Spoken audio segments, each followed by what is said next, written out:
Assalamualaikum warahmatullahi wabarakatuh. Terima kasih kepada Bapak Fatoni selaku pembimbing matkul Pancasila dan teman-teman semua yang insya Allah berbahagia. Kami dari kelompok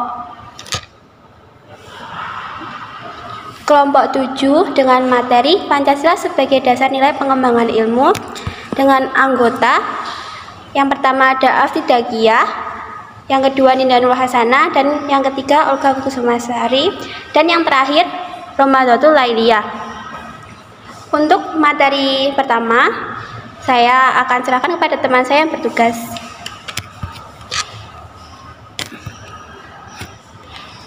Terima kasih atas waktu yang diberikan. Saya akan menyampaikan materi yang pertama, yaitu ilmu dalam perspektif historis. Ilmu dalam perspektif historis. Ilmu merupakan perkembangan melangkah secara bertahap menurut dekade waktu dan menciptakan zamannya. Dimulai dari zaman Yunani kuno, abad tengah, abad modern, sampai abad kontemporer. Yang kedua yaitu perkembangan ilmu masa Yunani kuno. Masa Yunani kuno atau abad ke-6 sebelum Masehi sampai 6 Masehi. Saat ilmu pengetahuan lahir, kedudukan ilmu pengetahuan identik dengan filsafat, memiliki corak mitologis. Alam dengan berbagai aturannya diterangkan secara teogoni bahwa ada peranan para dewa yang merupakan unsur penentu segala sesuatu yang ada.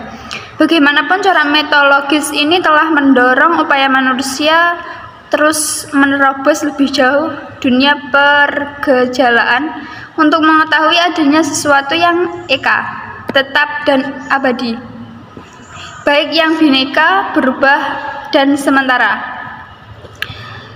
Selanjutnya yaitu perkembangan ilmu abad pertengahan. Memasuki abad tengah atau abad ke-5 sebelum Masehi, pasca Aristoteles, filsafat Yunani kuno menjadi ajaran praksis bahkan mistis, yaitu sebagaimana diajarkan oleh Stoa, Epikuri, dan Plotinus. Semua hal tersebut bersamaan dengan pudarnya kekuasaan Romawi yang mengisyaratkan akan datangnya tahapan baru, yaitu filsafat yang harus mengabdi kepada agama atau ancilla teologi. Filsuf besar yang berpengaruh saat itu yaitu Agustinus dan Thomas Aquinas. Bersama itu muncul filsuf-filsuf dari Arab seperti Al-Kindi, Al-Farabi, Ibnu Sina, Ibnu Rushd, dan Al-Ghazali. Selanjutnya yaitu perkembangan ilmu abad modern. Abad modern atau abad ke-18 sampai ke-19 Masehi dipelopori oleh gerakan Renaissance di abad ke-15 dan dimatangkan oleh gerakan Aufklärung di abad ke-18. Dalam perkembangannya, filsafat mulai ditinggalkan oleh ilmu-ilmu cabang yang dengan metodologinya masing-masing mengembangkan spesialismenya sendiri-sendiri secara intens. Lepasnya ilmu-ilmu cabang dari batang filsafatnya diawali oleh ilmu-ilmu alam atau fisika. Perkembangan ilmu abad kontemporer. Revolusi ilmu pengetahuan memasuki abad kontemporer atau abad ke-20 sampai sekarang. Berkat teori relativitas Einstein, ilmu pengetahuan dalam perkembangannya dewasa ini beserta anak-anak kandungnya yaitu teknologi bukan sekedar sarana sebagai kehidupan manusia. Iptek kini telah menjadi suatu yang substansial sebagai bagian dari harga diri atau prestige dan mitos yang akan menjamin survival suatu bangsa. Prasyarat atau prerequisite untuk mencapai kemajuan atau progres dan kedikdayaan atau power yang dibutuhkan dalam hubungan antar sesama bangsa. Terima kasih atas waktu yang diberikan. Materi selanjutnya akan disampaikan oleh teman saya yaitu Ninda. Terima kasih. Baik, terima kasih atas waktunya. Saya Ninda Nur akan melanjutkan presentasi dari Kak Aksti tersebut, yaitu aspek penting ilmu pengetahuan. Yang pertama ada aspek fenomenal. Aspek fenomenal menunjukkan bahwa ilmu pengetahuan dimanifestasikan dalam bentuk masyarakat, proses, dan produk. Yang kedua adalah aspek struktural. Yang pertama yaitu sasaran yang dijadikan objek untuk diketahui. Yang kedua, objek sasaran ini terus-menerus dipertanyakan dengan suatu cara tertentu tanpa mengenai titik henti. Ada alasan dan motivasi mengapa gagasan itu terus-menerus dipertanyakan. Jawaban-jawaban yang diperoleh kemudian disusun dalam satu kesatuan sistem. Yang selanjutnya adalah materi, pilar-pilar penyangga eksistensi ilmu pengetahuan. Ilmu bukan suatu entitas yang abadi. Ilmu tidak pernah selesai untuk berkembang meskipun ilmu tersebut didasarkan pada kerangka objektif, rasional, metodologis, sistematis, logis, dan empiris. Setiap perkembangan ilmu pengetahuan harus dapat dipertanggungjawabkan, baik dari kaidah keilmuan maupun berdasarkan sistem penilaian masyarakat. Kekuatan bangunan ilmu terletak pada pilar-pilarnya. Pilar tersebut berfungsi sebagai penyangga, penguat, bersifat integratif, serta saling mempersyaratkan. Pilar-pilar penyangga tersebut adalah yang pertama, pilar ontologi. Pilar ontologi berkaitan dengan masalah keberadaan atau eksistensi, yaitu kualitas dan kuantitas. Aspek kualitas membahas tentang monisme, dualisme, serta pluralisme, sedangkan aspek kualitas membahas tentang mekanisme, teleologisme, vitalisme, dan organisme. Ontologis data digunakan sebagai landasan penyusun asumsi, dasar teoritis, dan membantu komunikasi interdisipliner serta multidisipliner. Ontologi menyadarkan jika suatu ilmu tidak dapat menjangkau suatu hal, maka dibutuhkan ilmu lain untuk menjangkaunya. Yang kedua adalah pilar epistemologi. Pilar epistemologi membahas tentang sumber pengetahuan, sumber kebenaran, cara memperoleh kebenaran, kriteria kebenaran, proses, sarana, dasar-dasar kebenaran, sistem, prosedur, dan strategi. Pengalaman epistemologis dapat digunakan sebagai sarana untuk membentuk keabsahan disiplin ilmu tertentu. Yang kedua, memberi kerangka acuan metodologis pengembangan ilmu. Yang ketiga, mengembangkan keterampilan proses. Dan yang terakhir adalah mengembangkan daya kreatif dan inovatif. Pilar terakhir ada pilar aksiologi. Pilar ini berfokus pada bagian pertimbangan nilai etis, moral, serta nilai religius dalam setiap penemuan, penerapan, atau pengembangan ilmu. Aksiologis dapat memberikan dasar dan arah pengembangan ilmu serta etos keilmuan. Terima kasih atas kesempatannya. Untuk materi selanjutnya akan saya serahkan kepada Kak Olga. Terima kasih atas waktunya. Saya akan melanjutkan presentasi materi kali ini, yaitu prinsip berpikir ilmiah. Ada 5 prinsip dalam berpikir ilmiah. Yang pertama yaitu objektif. Objektif artinya cara memandang masalah apa adanya, misal perasaan, keinginan, emosi, sistem keyakinan, otorita.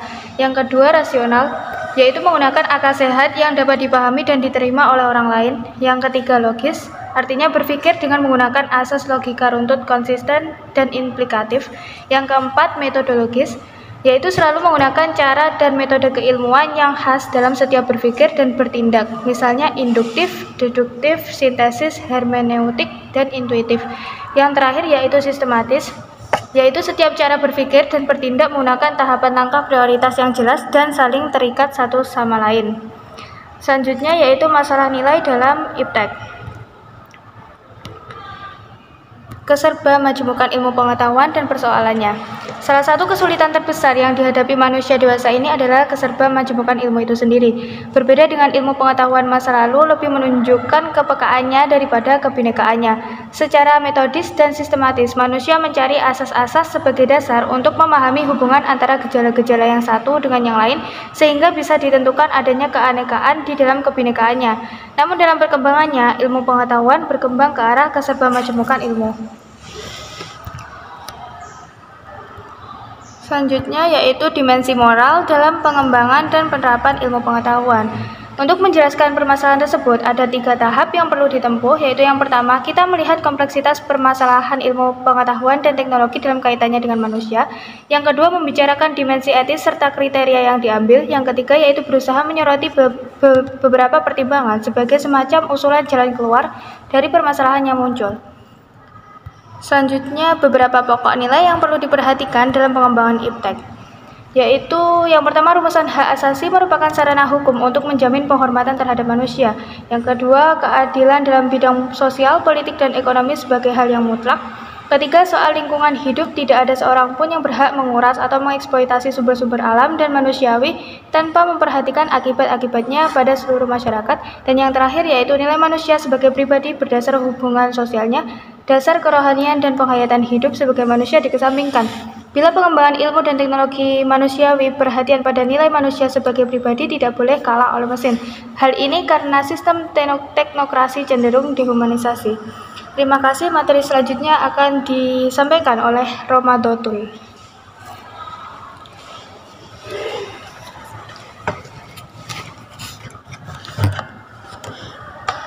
Terima kasih atas waktu yang diberikan.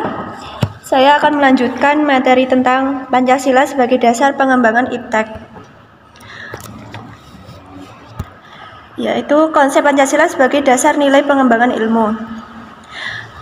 Pertama, bahwa setiap ilmu, pengetahuan, dan teknologi atau iptek yang dikembangkan di Indonesia haruslah tidak bertentangan dengan nilai-nilai yang terkandung dalam Pancasila. Bahwa setiap iptek yang dikembangkan di Indonesia harus menyertakan nilai-nilai Pancasila sebagai faktor internal pengembangan iptek itu sendiri. Yang ketiga, bahwa nilai-nilai Pancasila berperan sebagai rambu normatif bagi pengembangan iptek di Indonesia. Artinya, mampu mengendalikan iptek agar tidak keluar dari cara berpikir dan cara bertindak bangsa Indonesia.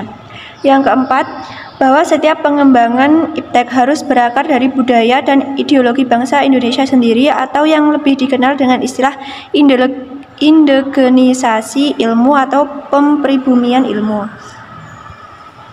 Selanjutnya, urgensi Pancasila sebagai dasar nilai pengembangan ilmu pengetahuan.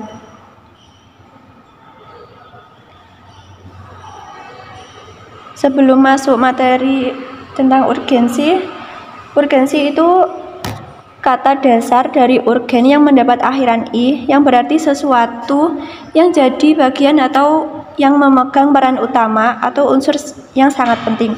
Dalam KBBI menyebut urgensi adalah keharusan yang mendesak atau hal yang sangat penting. Materi selanjutnya yaitu iptek di satu sisi memberikan kemudahan untuk memecahkan berbagai persoalan hidup dan kehidupan yang dihadapi, tetapi di pihak lain dapat membunuh bahkan memusnahkan peradaban umat manusia. Oleh karena itu dibutuhkan Pancasila sebagai kontrol perkembangan ilmu pengetahuan dan teknologi.